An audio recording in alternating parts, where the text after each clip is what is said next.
અમદાવાદ મહાનગરપાલિકા, એએમસી અને ગુજરાત રાજ્ય યોગ બોર્ડના સંયુક્ત અભ્યાસથી અહીંયા એક વિશાળ સંખ્યામાં લોકો જોડાયા અને વિશેષ સફાઈ કર્મચારીઓ જે અમારી સેવા કરે છે અને એમના સ્વાસ્થ્યની ચિંતા રાજ્ય સરકાર અને અમદાવાદ મહાનગરપાલિકા કરે છે કે એ સ્વસ્થ બને, નિરોગી બને।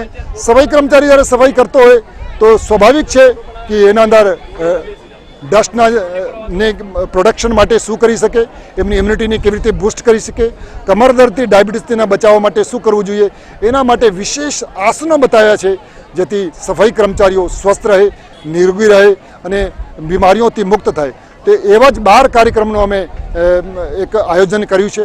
આજનો આ પહેલું કાર્યક્રમ હતું, પછી મહિલાઓ માટે છે, યુવાનો માટે છે, કોર્પોરેટ જગત માટે છે, ખેડૂતો માટે છે। એવા અલગ અલગ મોદી સાહેબના સેવા, વિશ્વાસ અને જનકલ્યાણના જે 12 વર્ષ થયા છે એના માટે 12 વિશાળ કાર્યક્રમો અમે કર્યા છે। હું આપ સૌને પણ આહ્વાન કરવા માગું છું કે આવો આપણે બધા સાથે મળીને યોગી બનીએ, નિરોગી બનીએ, સમાજ માટે સહયોગી અને રાષ્ટ્ર માટે ઉપયોગી બનીએ। ધન્યવાદ।